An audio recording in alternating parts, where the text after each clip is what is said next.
la gloire te revient. Au nom de Jésus, Amen. Nous allons partir tout de suite dans le livre de Marc. Si vous êtes à Jean, vous remontez juste. Marc 8. Elie, tu as la page?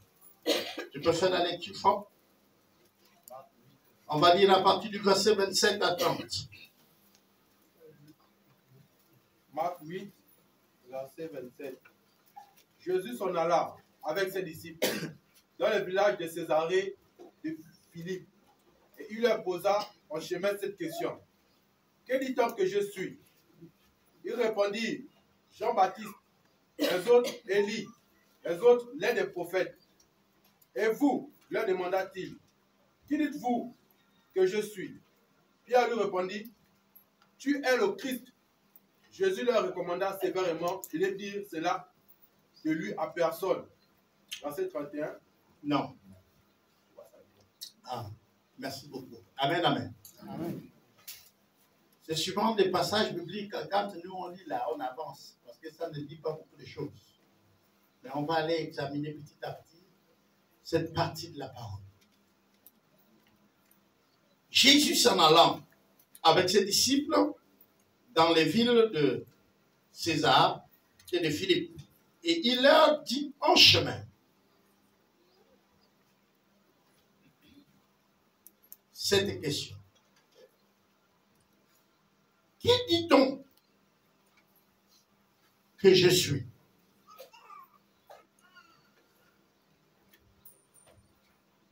Il répondit,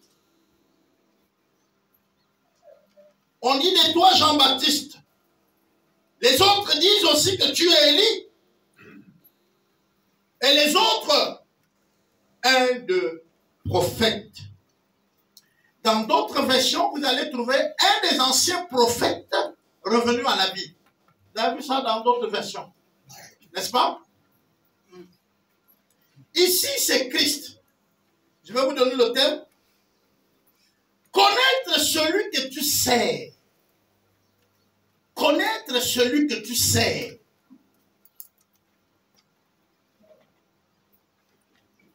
Vous ne pouvez pas vous mettre au service de quelqu'un et ne pas le connaître.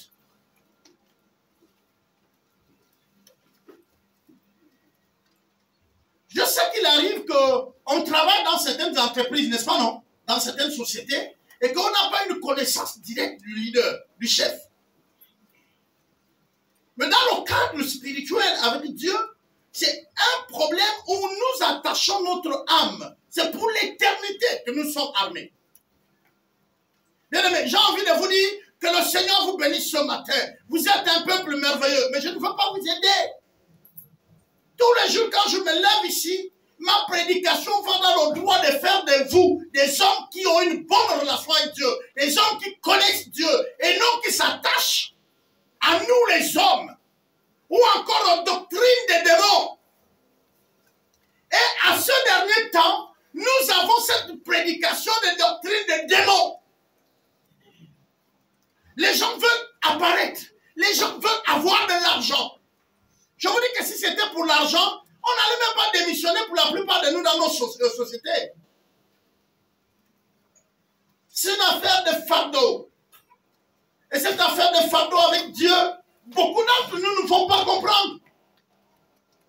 Jésus est en train de marcher avec ses disciples. Ils vont vers deux villes. Et en chemin, ils s'arrêtent. Jésus s'arrête face à des rumeurs. Il y a des rumeurs sur lui. Et lui aussi, il est au courant de ces rumeurs. Les rumeurs disent beaucoup de choses sur lui. Il s'arrête et il pose la question à ceux qui marchent avec lui. Vous savez, la prédication de ce matin va sur deux volets. Un, connaître le Dieu que vous servez. Deux, connaître vos leaders. Quand tu ne connais pas ton leader, alors là, tu as des problèmes. Même ta vie va basculer parce que tu ne le connais pas. Oui? Quand tu ne le connais pas, tu fais même les choses qui peuvent même t'amener à rentrer en confusion avec lui, en conflit même. Ici, il est question de Dieu et nous. Mais il est aussi question de vous avec nous. Il faut que vous compreniez ça comme ça.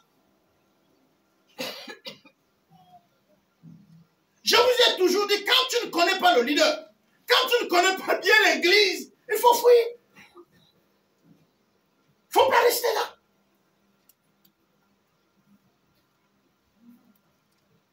Le prix de votre âme ne dépend pas de l'amitié que vous avez créée à l'intérieur. Le prix de votre âme ne dépend pas des membres de la famille qui sont en train d'aller prier à un endroit. Ce qui nécessite en réalité que quand c'est pas bon, il faut quitter, il faut fuir. Parce que c'est votre âme. Cherchez là où votre âme va vivre.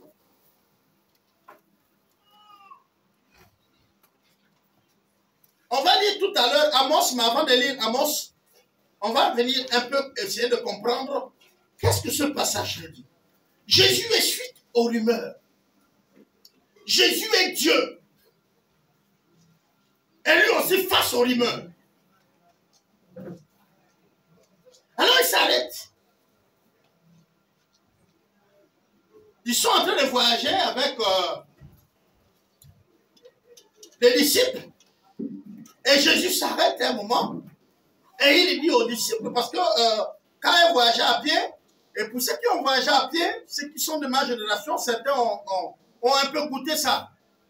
C'est pas là où aujourd'hui, là, pour aller à Ongali, je vais parler à Ongali vers l'école Ombélé, et que tu es à Potos, tu prends le taxi, nous, on marche. Parce que c'est aussi bien pour votre santé.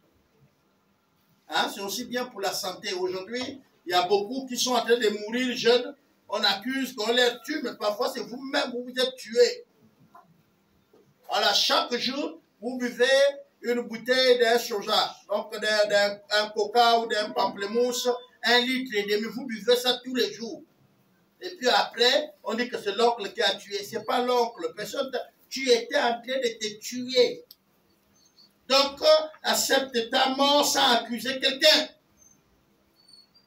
Et même parfois les parents, quand quelqu'un meurt, et je suis même embêté qu'il y a même des chrétiens qui ne savent pas qu'on doit mourir. Quand quelqu'un de leur famille meurt, il suffit qu'on leur dise, ah, tu ne vois pas. Tu ne vois pas toi-même. Depuis qu'on était là. C'est là qu'on te ouvre les yeux. Hein. Donc le Saint-Esprit ne peut pas ouvrir les yeux jusque là. Les yeux s'ouvrent quand lui, là, il vient parler. Ce matin, je pourrais vous dire beaucoup de choses. Mais je ne veux pas toucher la deuxième partie du message du deuxième culte. Le deuxième culte va faire allusion au monde autour de nous. Alors, dans Amos 3, tu peux lire, fils? Amos 3. Sinon, je vais lire. Oui, vas-y. Amos 3. Deux hommes marchent-ils ensemble sans être convenus?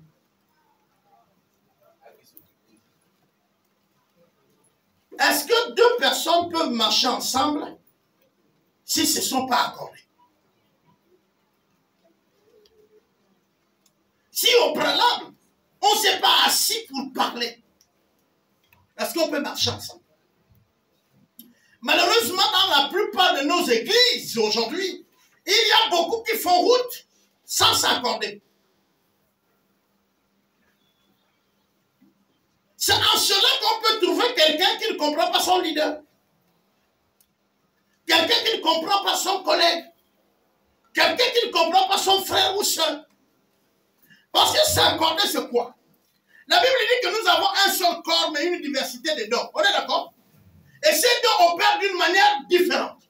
Donc quand je vais voir la différence de l'opération dans la vie de mon frère, je comprends qu'en fait, il doit faire de cette manière parce que c'est ce que Dieu lui a donné.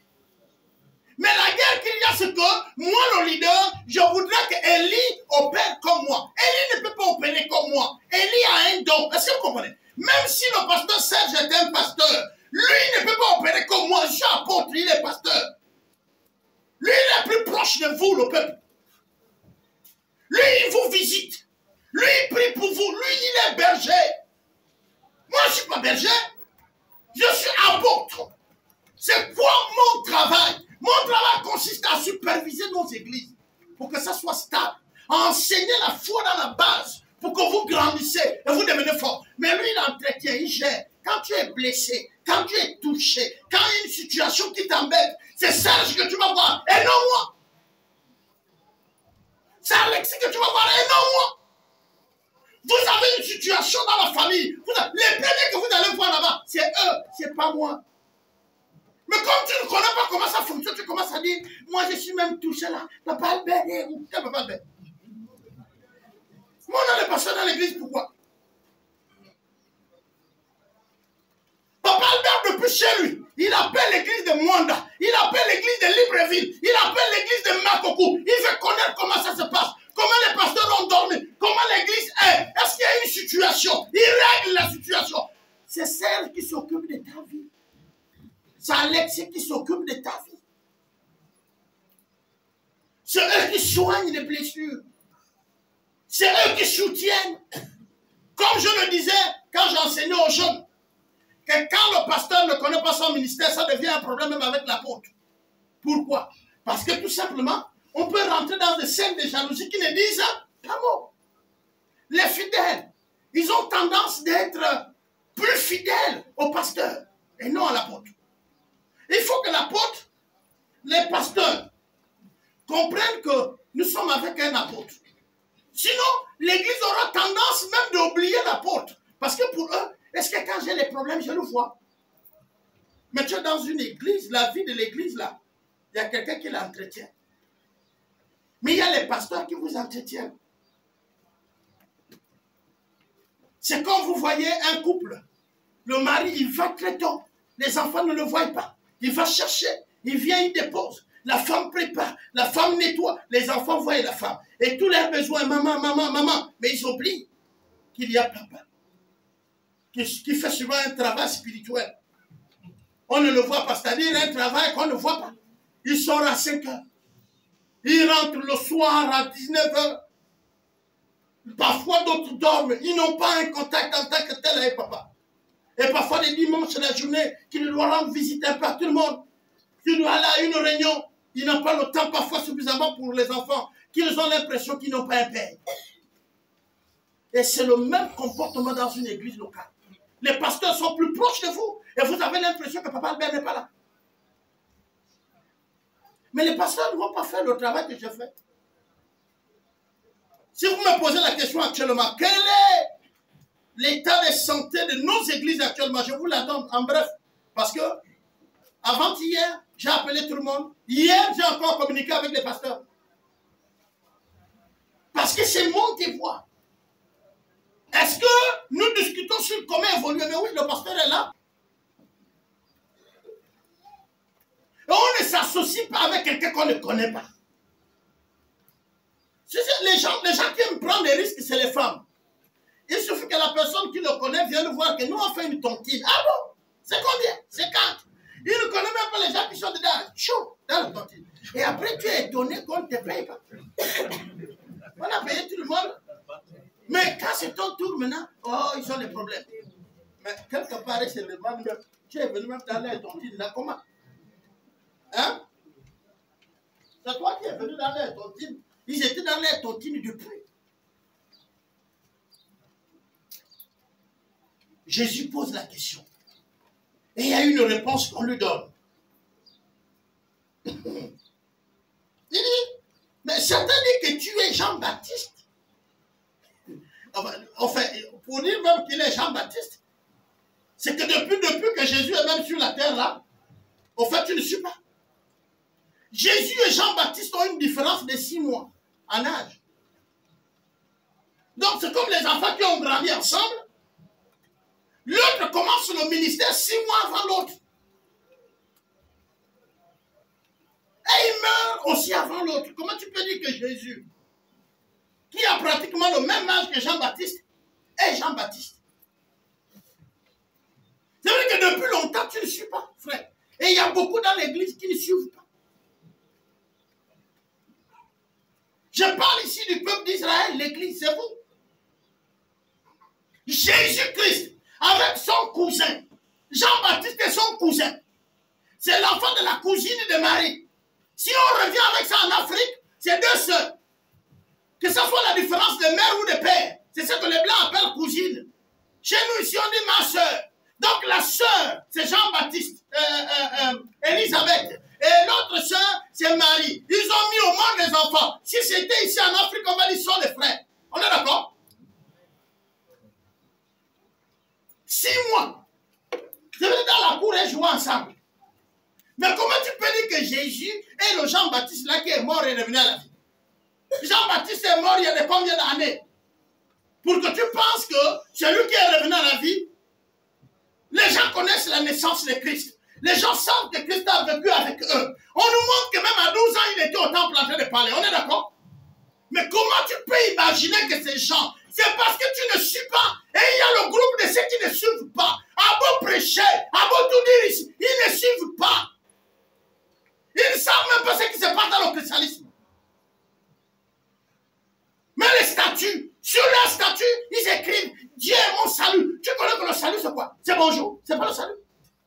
C'est pas bonjour. Il est ton sauveur. Maintenant, il faut que tu sois capable d'expliquer aux gens, il t'a sauvé de quoi? Dis-moi que je volais. Il m'a délivré de ça. Dis-moi que j'étais en train de mentir. Parce que dans l'église aujourd'hui, nous avons encore plein de gens qui disent Dieu m'a sauvé. Il est mon sauveur. Mais il ne dit pas de quoi Dieu lui a sauvé. Il faut dire de quoi Dieu t'a sauvé. S'il t'a vraiment sauvé, tu n'auras pas honte de parler de ce qui t'a sauvé. Si j'étais un sorcier, je dis Dieu m'a sauvé de la sorcellerie. Je vampais. Et il est venu me délivrer. Mais toi, tu parles, tu dis seulement il t'a sauvé. Il t'a sauvé de quoi? C'est pourquoi ton service n'est pas fort. Parce qu'en réalité, tu sais que tu n'es pas sorti. Quand tu connais là où il t'a appris, tu connais comment va être ton service. Je ne sais pas si on se comprend. Quand tu connais là où on t'a appris, non les frères, le service avec Dieu est nonchalant parce que tout simplement, pour la plupart d'entre nous, nous ne savons même pas de quoi on nous a sauvés.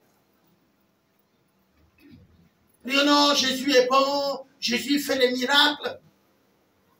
Bien aimé, le miracle de Dieu, tu l'as connu? Oui. Mais est-ce que vous savez qu'on peut vivre le miracle et rester païen? Vous courez le miracle. Je peux là-bas. Celui qu'on a prié, qui est guéri aujourd'hui, mourra de la maladie. Si on a prié pour toi que tu es guéri aujourd'hui, tu veux dire que tu ne tomberas plus malade. Tu tomberas malade. Et il se peut que c'est de la maladie là que tu mourras. Parce que c'est un chanteur congolais, je vais dire dans le cadre du gospel, donc l'église, qui dit la mort, c'est le bus ou le Boeing qui vient nous prendre pour nous amener vers Dieu. Est-ce que vous le voyez aussi comme ça, la mort? Ou c'est un dragon qui vient nous chasser et puis nous attrape. Le frère dit, la mort est un bus. C'est-à-dire, il vient garer, tu montes. Et puis tu vas auprès du Père. Vous comprenez ça? Est-ce que tu vois la mort comme ça? Si tu vois la mort comme ça, il faut imaginer un bon bus climatisé. Non, voilà, la mort c'est chaud, hein, non? Quand on parle de ça, là, tout le monde dit, non, mais la mort est un bus. Ou encore la mort est un Boeing qui nous amène dans les lieux célestes, auprès du Père. Paul a dit la mort est un gain, une récompense, la fin de mes tourments. Le moment de récolter ce que j'ai semé.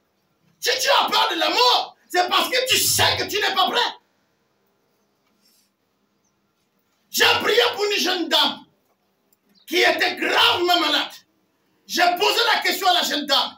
Là où tu es, est-ce que tu as le Seigneur? Elle m'a dit, il y a tel qui a prié pour moi, tel pasteur. J'ai dit, non. Je ne te parle pas des pasteurs qui ont prié pour toi ou avec toi. Est-ce que le Seigneur Jésus, tu l'as rencontré, tu l'as reçu dans ta vie? Elle s'est arrêtée, elle m'a regardé. Elle m'a dit non. C'était une chrétienne. Elle priait longtemps avec nous à Maboukou. Et c'était une de mes belles-sœurs. J'ai dit, maintenant, je vais prier avec toi pour que tu reçoives Jésus. On a prié, elle a reçu le Seigneur Jésus dans sa vie. Sur le lit des morts. Et ensuite, je l'ai regardé. J'ai dit, bon, maintenant, je vais prier. Tu veux venir vers les humains ou vers Dieu? Maintenant, je prie. Est-ce que vous comprenez ça? Elle a accepté le Seigneur. Elle a allongé sur le lit. Et je la pose la question. Au stade où tu es, où tu as accepté Christ, tu préfères le rencontrer ou tu préfères encore venir chez nous et dire, papa, laisse même l'autre question. Moi, là où je suis, je préfère aller vers le Christ. Elle a allongé sur le lit. C'est que je vous parle là, je connais bien la famille. Je connais bien, très bien. Je dis, c'est ma belle famille. Et j'ai levé la main vers le ciel, j'ai prié. Quand je dis Amen, je suis sorti de la maison. Je suis arrivé chez moi et j'ai entendu les pleurs. Et je suis convaincu qu'elle est avec le Seigneur. Notre service. Moi, souvent, quand vous me voyez, je suis dans un train ou un avion. Tout le monde, il y a des gens qui disent, Seigneur, garde-nous maintenant pas. Non. Moi, quand je m'assois, je dis, Seigneur, si je dois arriver, alors l'avion ou le train est sécurisé à cause de moi. Si c'était programmé que l'avion va faire le crash, à cause de moi, puisque Dieu sait que je dois arriver là où je dois arriver, j'arrive d'abord et puis vous faites votre crash après. À cause de moi, l'avion va arriver. Pourquoi? Mais parce que j'ai un don, j'ai un service, j'ai un appel. Vous me posez la question, papa, toi? Oui, je sais à quoi Dieu m'appelle. J'ai un défi dans ma tête. Le royaume de Dieu doit s'étendre. Est-ce que vous comprenez ça? Et si Dieu sait que mon service n'est pas encore fini, il permettra qu'il s'étende. Jusqu'à ce que je trouve celui qui va me remplacer. Ah oui? C'est le rêve de chaque leader. Trouver quelqu'un qui doit lui remplacer. Tant que la personne n'est pas trouvée. Regardez, Josué n'était pas trouvé. Moïse a vieilli. Parce que quand tu trouves Josué, tu le formes encore. Je ne sais pas si vous comprenez. Il ne va pas être parfait, mais il va se parfaire même après toi. C'est pourquoi quand Dieu vient parler à Josué, il lui dit, serviteur de Moïse, mon serviteur Moïse est mort. Tu veux être élevé dans l'œuvre, tu sers qui? Auprès de qui?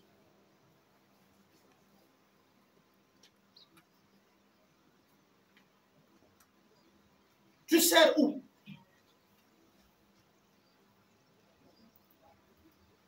Tu fais quoi dans ton service? Bon, tu assistes les cultes. C'est bien, tu donnes les heures. Combien? Si tu dois les rentabiliser, selon toi, les 3 heures que tu donnes au Seigneur par semaine, l'équivaut à combien?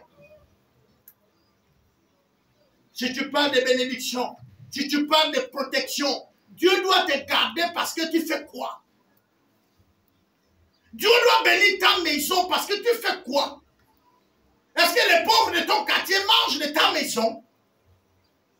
Est-ce que les frères de l'église ou les sœurs peuvent témoigner de ce qui sort de ta maison? Est-ce que l'œuvre de Christ est soutenue à partir de ta maison pour que Christ te garde avec ta maison?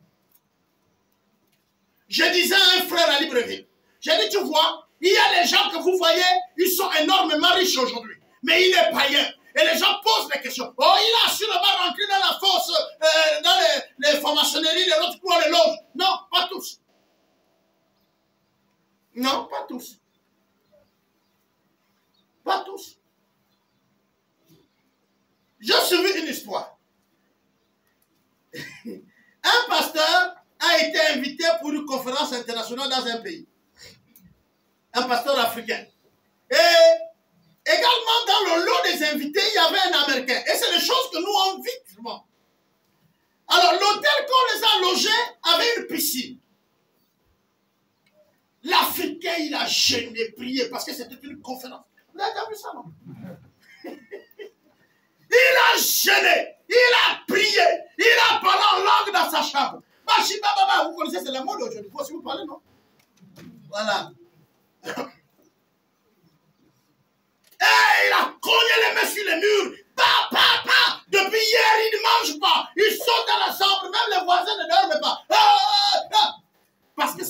délivrance. Il veut voir quelqu'un guéri. Il veut voir les gens se ressusciter. Alors il faut qu'il dérange assez le Seigneur. Et on lui dit, il y a un Américain qui va prêcher avant toi. L'Américain là s'appelle tel. Alors quand il descend, il a jeûné comme aujourd'hui. Il jeûne demain. Le 3e jour du jeûne, il décide de descendre vers midi pour marcher un peu. Quand il marche, il voit le blanc là, en train de nager à la piscine. Il s'arrête, il demande, mais ça c'est un païen. Mais comment il a une conférence et puis il ne se prépare pas. Le blanc finit, le blanc va au comptoir de l'hôtel, il commande les trucs, il commence à manger debout comme ça. Il est là en culotte, là encore pour nous les noirs, n'est-ce pas? La pasteur en culotte, sacrilège. Mais non. C'est pourquoi les pauvres pasteurs, là le pasteur a mis ma veste et tout. C'est à cause de vous.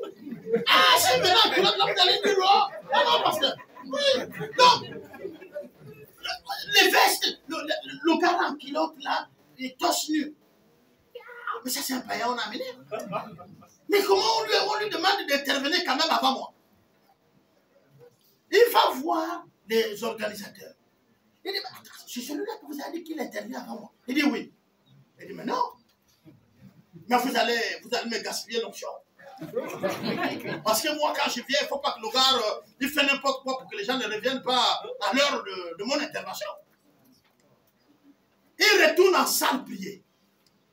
Quand il descend vers la soirée, il se rend compte que le gars est en train de suivre un match de football américain. À la télé, il y a plein de païens qui se posent. Le pasteur, tout ce temps-là, sur le ballon. Et puis, la période de la prédication va arriver. On dit au pasteur américain, il dit, bon, tu as 45 minutes pour intervenir. Il dit, non, 12, ça va. 12, ça va. Et il rentre là avec un bafoule pour lui, alléluia. Dieu est le Dieu qui ressuscite les morts. Dieu est le Dieu qui opère le miracle. Lui, il est à côté là. Et il dit, attends, lui, il va échouer lamentablement, il va voir. Ça, c'est quoi qu'il vient raconter après avoir bien bouffé tout. Au lieu de chercher à être rempli de l'onction.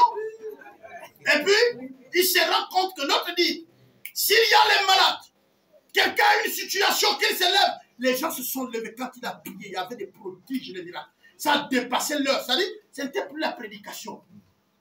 Et là, à côté, il a dit, merde. Monsieur Garlet est fumant. Mais qu'est-ce qui se passe?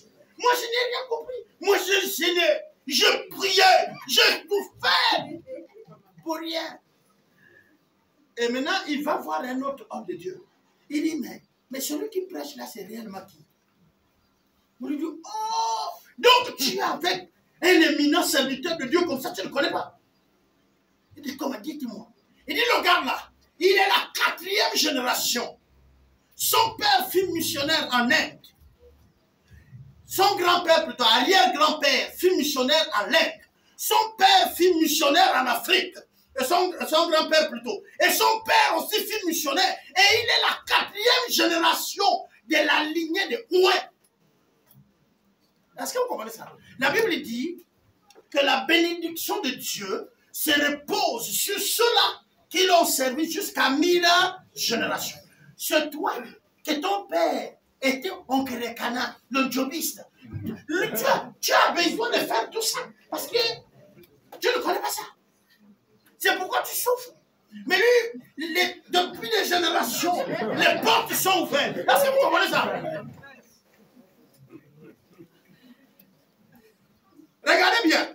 On dit quand tu donnes ta 10 000 francs, je sais beaucoup de discours que vous parlez dessus. Mais il est écrit, les nations en prêteront à ta descendance. Vous avez déjà lu ça?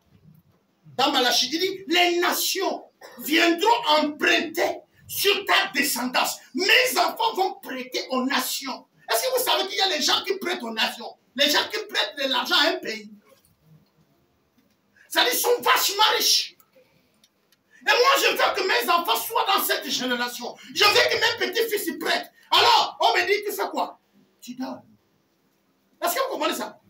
Donc, je ne viens pas donner pour te flatter. Je ne viens pas donner. Non, je ne viens pas encore guetter l'argent que j'ai donné. Le pasteur a fait Le pasteur Serge a fait quoi de cet argent-là? J'appelle un peu Papa Albert. Papa Albert, j'ai envoyé la dîme avec le pasteur Serge là. Est-ce que tu as vu ça? Si c'est moi, je vais te poser la question. C'est la dîme, non? C'est la dîme que tu as donnée, non? Mais si tu veux suivre ta dîme, il faut qu'elle arrive jusqu'au haut. Ta dîme là, tu veux qu'elle arrive où? On a enseigné d'autres qu'il faut aider les orphelins. Il n'y a pas de problème, donnez aux orphelins. Et les orphelins vont prier pour vous. Ils vont prier pour vous pour que le Seigneur vous accorde la grâce. Et les orphelins aussi vont permettre à ce que le cœur de Dieu soit touché. Est-ce que vous savez qu'il y a des gens qui ont réfléchi comme ça? Judas, un jour, une servante de l'Éternel pleura et les larmes coulaient sur les pieds de Jésus. Elle essuyait avec ses cheveux. Elle sortit un parfum de chair, de grande valeur. Elle ouait sur les vêtements, sur les pieds de Christ. Et puis, les disciples se sont dit, hey, est-ce qu'elle connaît la valeur du parfum qu'elle gaspille? Est-ce qu'elle connaît la valeur? C'est le même principe avec le verset que je suis en train de vous lire. Quand vous marchez avec quelqu'un que vous ne connaissez pas la valeur, parfois vous pensez que ce qu'il a ou ce qu'on lui donne a plus de valeur que lui.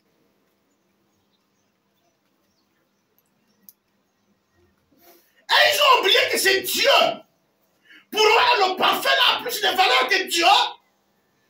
Le parfum a plus de valeur que Dieu.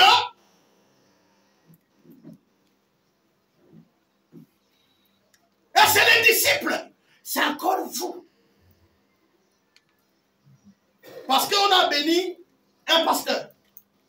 Quelqu'un est venu lui donner une voiture. Et vous commencez à dire, il aurait dû donner ça direct à l'église. Pourquoi il a donné au pasteur Serge? Non, le pasteur Serge, ce n'est pas l'église. Vous avez déjà vu l'église sans les leaders? Et gaspille le parfum. Et Judas va jusqu'à dire, si elle savait, hein, elle a amené le parfum, on le vendait. Et l'argent que ça va sortir, on va aider les pauvres. Et Jésus répond, il dit, vous aurez toujours les pauvres. Mais moi, vous ne m'aurez pas envie. Si vous avez l'opportunité de faire quelque chose qui est bien, faites-le. Là, il parlait comme un humain. S'il devait parler comme Dieu, il allait lui dire, mais les amis, rien que l'eau de fleurs, vous me critiquez pour l'eau de fleurs. Vous tuez les gens là, pourquoi? Mais on lui a donné un grand parfum. Grand parfum, c'est l'eau de l'herbe. L'herbe, si vous ne savez pas que le parfum, c'est les herbes là qu'on prend. Et celui qui coûte cher, c'est les herbes qu'on tire là à l'intérieur, l'essence. Et on fabrique le parfum qu'on utilise. Et c'est parce qu'il y a une soeur, il y a un frère qui a offert à un homme de Dieu un bon parfum. On commence à lui dire, ça c'est un parfum de valeur. Pourquoi on donne à lui là?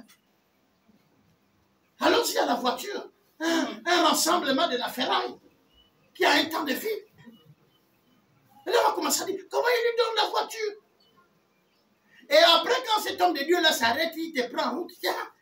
Voilà comment nous sommes hypocrites. Tu t'arrêtes, ah l'homme de Dieu, mais la voiture est encore neuve, hein? Ah. Mais ce que tu as dit quand il n'était pas là, c'est pas ça. Alors c'est pourquoi Jésus s'est retourné et a dit, oui, certains ont dit que je suis Jean-Baptiste. Les autres ont dit que je suis un prophète autrefois. Élie et tout. Mais vous-même, vous dites que je suis quoi? Et c'est la question que nous on vous pose. Vous dites quoi de vos leaders? Et vous dites quoi de Jésus que vous croyez?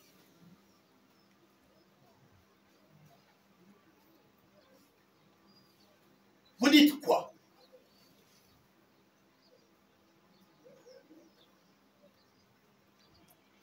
Quand tu te mets dans une critique où il y a ton leader dedans, c'est que tu ne le connais même pas. La première chose à faire, c'est de connaître avec qui tu sers Dieu. Quand vous êtes dans une équipe, dans un groupe, par exemple le groupe de louanges, vous devez connaître qui est qui. Oui. Je comprends aussi. Mais est-ce que vous savez que c'est aussi très facile de suivre les faux? Le faux ne vous demande pas des exigences spirituelles. Il Il ne vous demande pas de plaire à Dieu. Il va vous demander beaucoup d'activités dans l'église. Il va vous demander beaucoup de sacrifices extérieurs de votre corps. Mais pas avec l'esprit.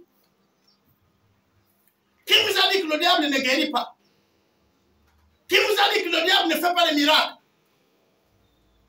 Sinon, alors ceux qui vont dans les loges pour avoir l'argent, égale ça de qui?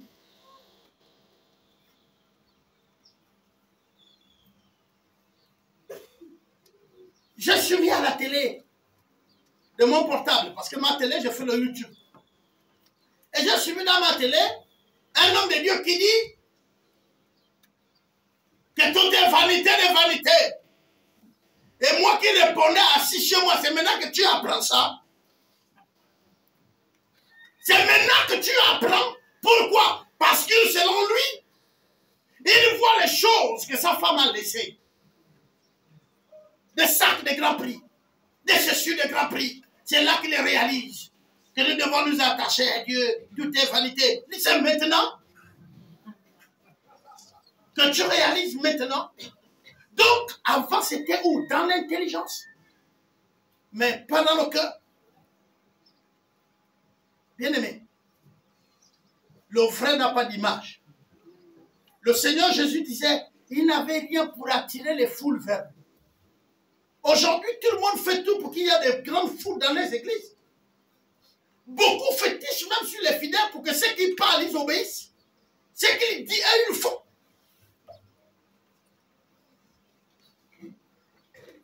Et j'ai l'habitude de dire à mes très chers collègues pasteurs, je leur dis, nous n'allons pas le faire.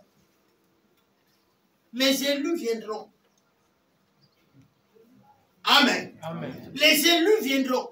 Vous savez, quand il y a l'aimant, tu jettes, même dans le sable, où tu n'as pas la connaissance de faire, s'il y a les métaux à l'intérieur, ils vont arriver. Vous comprenez ça? Amen. Mais ceux qui ne sont pas amis à l'aimant partiront. En tant que technicien de bâtiment, on a une méthode pour tester la bonne tôle qui ne prend pas la route. C'est d'amener son aimant quand tu vas payer la tôle. Dès que tu prends l'aimant, tu jettes sur la tôle, ça colle. C'est la tôle qui prend la rouille. Dès que tu jettes sur une tôle, ça glisse. Donc, ce qui veut dire que c'est la tôle à lui, elle ne prendra jamais la rouille. Est-ce que vous m'avez compris? Amen. Quand je vais acheter la tôle de ma maison, j'amène l'aimant. Je jette sur la tôle. Le gars me dit, ça c'est la bonne tôle, ça n'a lu, hein. La couleur ne change pas, c'est pas un problème. Pendant que je discute avec lui là, j'ai mis mon élément. Je vois ça, je dis, oh, c'est la bonne tôle. Allons voir l'autre. Je regarde, après je dis, bon, j'ai vu le lieu, je reviendrai. Je suis parti. Mais dès que je mets, je vois ça. Parce que l'aimant ne colle pas la lune. L'aimant colle le fer. Or, là où il y a le fer, il y a quoi? La roue. Vous ne pouvez pas tromper Dieu. Dans le deuxième service, nous allons parler des qualités de l'homme de Dieu. Dans l'homme de Dieu ici, je voudrais parler de quoi? Vous voyez, on est en train de regarder le monde. Et parfois, on est en train de juger le monde. Mais laissez-moi vous dire, le monde ne peut pas avoir certaines qualités. Par exemple, le monde ne peut pas avoir la bonté. Je ne dis pas la gentillesse. Je parle de la bonté. Pourquoi? Parce que la bonté, c'est un fruit de l'esprit. On est d'accord? Donc, vous pouvez tourner dans le monde. Vous, quand vous arrivez dans l'église et que vous voyez que les gens qui ne sont pas bons, ne vous tracassez pas. Ils n'ont pas l'esprit de Dieu. Il faut avoir l'esprit de Dieu pour que le fruit qu'on appelle bonté existe là. Est-ce que vous me comprenez bien? Et donc, ça, c'est ce que je veux parler au deuxième service avec les autres. Vous, j'ai voulu simplement vous dire qu'il faut connaître avec qui vous marchez. Il faut connaître qui vous avez mis votre foi. Bien-aimé, je peux chercher le bon français comme aujourd'hui vous cherchez. J'ai mes enfants qui peuvent faire des posters avec ce que je prêche. Je vous ai dit ici que parfois, ceux qui font la pub des autres, c'est vous. La pub de la plupart des pasteurs, là, c'est vous. Mais vous ne faites jamais la pub de votre église. Combien affichent le logo de leur église? Combien ont écrit un message, une partie d'un message d'un de ces pasteurs un dimanche? Et il a mis là, selon le pasteur Jean, selon le pasteur Alexis, selon le pasteur Serge. Non. Mais tout le reste de pasteurs du monde entier, là, vous affichez ça. Vous nous envoyez ça même comme parole du jour. Parole du jour. Vous là, qui me regardez là. C'est parce qu'on ne veut pas rentrer dans la vie des gens. Je viens de vous dire tout de suite, comment avec autant d'acclamations, de grandes prédications, c'est maintenant qu'on réalise que tout est vanité. Parce qu'on a un choc. Hein? C'est maintenant. La foi. Vous allez me dire, et quoi? Une ferme? De quoi? Et qu'on c'est la foi, non? Donc quand on dit tout est vanité, tu n'as pas foi que tout est vanité. Mon frère, j'ai fait une expérience. Je suis rentré dans un grand magasin. Très grand magasin. Et je devais payer une chaussure. J'ai regardé, j'ai choisi une chaussure qui coûte le prix que je n'ai jamais payé de toutes mes chaussures. Et peut-être de tout ce que je possède à la maison. Pourquoi? Parce que je travaillais sur un chantier et le propriétaire du chantier m'a dit il faut aller payer une chaussure de sécurité. Et il m'a dit tu vas dans les grandes surfaces. Parce que j'ai contrôlé ces travaux. Je suis arrivé et j'ai trouvé une perte de sécurité de 200 et quelques mille. 299 000. J'étais là. J'ai dit ça, c'est ça. Il m'a dit choisis un truc bien. Et j'ai choisi aussi un truc bien. J'ai pris. Je suis arrivé au comptoir. Ça ne lui disait rien. Il a payé. J'ai mis ça le matin, je suis arrivé au chantier. Un petit mouvement, paf, la semelle est restée. C'est l'autre qui est là-haut. Dieu venait de me dire vanité de vanité. Alors j'ai fini la journée avec les babouches. Et le lendemain, j'ai remis les chaussures que j'ai l'habitude de mettre. Et quand il est venu, il dit mais ta sécurité. Je ne l'avais pas déposé loin. J'ai amené. Et vous savez, on ne coupe pas les sécurités. Et il dit rien. Lui-même, il crie quoi? Les gens là nous volent l'argent. Papa, regarde dans un moutoupi, là, un truc qui peut aller. Est-ce que vous me comprenez ça? Vanité de vanité. Vous ne devez pas perdre votre relation. Vous ne devez pas perdre vos amitiés pour les choses de la terre. La Bible dit, les biens qui pourrissent, construisez le royaume des cieux avec. Les richesses périssables doivent vous servir pour construire le royaume des cieux, pour construire les amitiés, pour construire la vie de vos frères. Si Dieu a mis l'argent chez toi, c'est que tu es fleuve. Tu te forces à être lac, pourquoi? Si Dieu t'a créé pour que tu bénisses les nations, il va donner l'argent chez toi. Est-ce que vous comprenez ça? Regardez, observez en passant. Observez le bouet. Il commence la source ici. Et il descend jusqu'à l'estuaire. Parce que c'est un fleuve. Et en lui, il y a la vie. En lui, il y a le poisson. En lui, il y a toutes les nourritures possibles. Il y a même le sable pour les maisons. Le bouet. Et Dieu ne peut pas bénir le bouet de la même manière qu'il a béni le lac. Le lac. Sinon, en langue on dit Yoro. Le lac. Si tu restes un lac, tu es bloqué seulement à ta famille. Mes frères. Tu es lac. Et Dieu ne peut pas donner assez. Parce que ce que tu nourris n'est pas large. Est-ce que vous cessez? Devenez des fleuves. Dieu n'a jamais dit que les lacs vont naître à vous. Il dit les fleuves d'eau couleront en vous. Dieu dit les fleuves vont couler en vous. Ça veut dire que ce que Dieu donne en vous n'est pas seulement pour vous. Et observez les fleuves. Le fleuve n'est pas pour une ville. Le fleuve n'est pas pour un village. Le fleuve est pour plusieurs. Ne vous arrêtez pas seulement à vos familles. Ne priez pas le soir seulement pour votre famille. Ne priez pas le soir seulement pour tes enfants. Prie pour le quartier. Prie pour les voisins. Prie pour tes ennemis. Donne-leur à manger. C'est quelque chose que nous faisons aujourd'hui. On fait seulement qu'on lui dit, Dieu vous bénira. Dieu est là pour vous délivrer. Bien aimé, quand tu es même bon, la maladie fuit.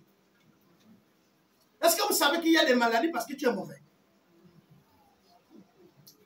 Il y a les maladies parce que tu es mauvais. Ma femme et moi, on a une règle.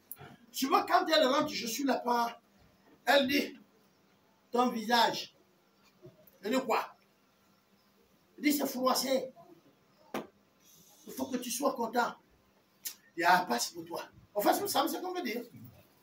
En force d'attacher le visage là, ça va rester comme ça. Voilà quelqu'un qui était avec un visage propre est devenu maintenant comme ça. Ça dit, même si tu veux maintenant changer, tu ne changeras plus. Parce qu'en force de tirer le visage, il est déjà déformé. Et tu ris même, mais tu es déformé. Et beaucoup vont rire, pas parce que tu fais rire. Voilà. Le péché déforme. Amen, amen. Amen. Le péché déforme. De la même manière que vous voyez la saleté des odeurs, le péché a l'odeur. Le péché attire d'autres pécheurs, mais il repousse ceux qui sont dans la sainteté. C'est pourquoi on dit ceux qui s'assemblent, c'est les saints. Si tu es là assis, tu écoutes les critiques, c'est parce que toi-même, tu es critique. Mais tu oublies que si on critique l'autre avec toi, toi tu serais critiqué avec l'autre. C'est ce que tu oublies. La chaise où tu t'assois là, il y avait un autre avant toi. Mais il a parlé de qui? C'est pas de toi qui vient d'arriver. Il faut te poser souvent la question. Hein? Parce qu'après tu viens, on commence à te dire, tu vois Papa Albert, tu vois Papa Albert. Mais quand Papa Albert était là, il a parlé de toi avec lui. Pourquoi c'est le nom de l'autre là qui arrive? Bien-aimé, ce matin, mon désir n'est pas de nous attrister, mais de nous montrer la réalité. Il faut connaître celui que tu sais. Et il faut connaître avec qui tu sais. J'ai toujours l'habitude de vous dire, si Dieu vous révèle que Papa Albert là, fouillez s'il vous plaît, je vous en prie, fouillez. Fouillez. Ce n'est pas un problème d'amitié. Votre âme en dépend. Fouillez le milieu. Un jour, j'ai rencontré une de mes filles qui était avec nous ici, qui a changé la congrégation. Dans mes balades, paf, paf, je dis pas dans la ville où nous nous sommes retrouvés. Ah, papa, il m'a embrassé. Ah, papa, comment ça va et tout? Je suis devenu papa encore. Bon, on garde le calme. Oh, papa, tu le manques. Moi, je peux le manquer. Les gens qui ont vu la sorcellerie sur moi, le vampire sur moi, je les manque encore. C'est pourquoi je vous ai dit, il est mieux de connaître quelqu'un. Quand vous connaissez quelqu'un, cela ne veut pas dire que forcément vous restez son ami ou quoi, mais vous le connaissez et c'est mieux. Les disciples, en plusieurs reprises, même les disciples ne connaissaient pas bien Jésus. Est-ce que vous savez ça? C'est eux qui regrettent pourquoi on a mis le parfait. Ils méprisent même Christ. Tu m'attends, un parfait, des grandes valeurs, on casse-pille pour ce gars. On aurait dû le vendre. Parce que, deuxièmement, il a dit, mais vous, c'est pas Pierre qui va vite parler. Si Pierre n'avait pas parlé, c'est qu'il devait arriver de chez les autres. Chacun allait dire. Mais vous savez, je n'ai pas voulu faire un enseignement dessus.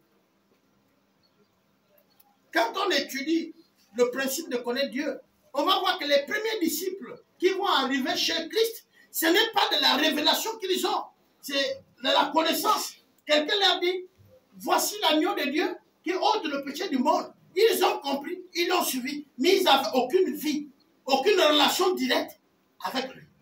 Il arrive, les fils de Zébédée, eux, ils ont été choqués de la qualité de la pêche que le gars va faire. Donc vous comprenez qu'il y a quelque chose qui les attire, qui vient. Et beaucoup d'entre nous, il y a ceux-là qui ont été invités par tel, et puis ils sont venus. Il y a d'autres qui sont arrivés, et puis ils ont vu que Dieu les a parlé, selon que nous sommes. Mais une des choses reste vraie. Est-ce que je connais le leader? Ou je connais les leaders? Parce que, je vais vous dire, nous sommes une des églises au Gabon où à l'intérieur, vous avez plus de leaders. Au lieu que c'est un qui gère, c'est tout le monde qui gère. Un jour, un aîné dans la foi m'a appelé. Il m'a dit, comment tu fais pour travailler avec autant de pasteurs et que vous n'avez pas de problème? Je lui ai retourné, qui t'a dit qu'on n'a pas de problème? Est-ce que les gens peuvent rester ensemble sans avoir les problèmes? Il y aura toujours les malentendus. Seulement l'essentiel est que chacun d'entre nous connaisse sa place et son don. Moi, je connais mon don. Je ne peux pas rentrer en conflit avec les pasteurs. Mais j'ai la responsabilité en tant qu'apôtre de veiller sur eux et de les dire de faire leur travail, de mener bien l'église. Ça, c'est ma responsabilité. C'est-à-dire que si vous là-bas, vous n'êtes pas bien traité, vous ne pouvez vous plaindre de moi qu'en disant Papa Albert ne fait pas son travail sur ses pasteurs parce qu'il nous néglige. Mais vous ne pouvez pas dire Papa Albert ne nous a pas visité. Regarde, si dans une année j'étais visité, c'est la grâce du Seigneur. Amen. Amen. Oui, oui. C'était le mois d'octobre, je fais tous les tours du Gabon. On fait comment? Mais vous avez des pasteurs. Oh, j'ai été touché, Papa Albert, je ne l'ai pas vu, Papa. Tu es sûr de me voir? Donc, si c'est un cadavre qu'on doit enterrer, gardez-le bien. Mais je ne veux pas payer la facture. Maintenant, autre chose. Être capable de croire que la distance n'existe pas dans le spirituel. Tu veux que je prie pour toi? Crois que je peux prier pour toi même là où je suis au téléphone. Parce que la distance ne sépare pas le haut spirituel. Le spirituel réduit les distances. Ça, si tu n'as pas foi à ça, tu veux que, il faut que quelqu'un vienne au boulot comme ça, vis-à-vis. C'est pas maintenant. Mais un jour, je viendrai. Amen, amen. Amen. Cette année, il y a ce qui m'a dit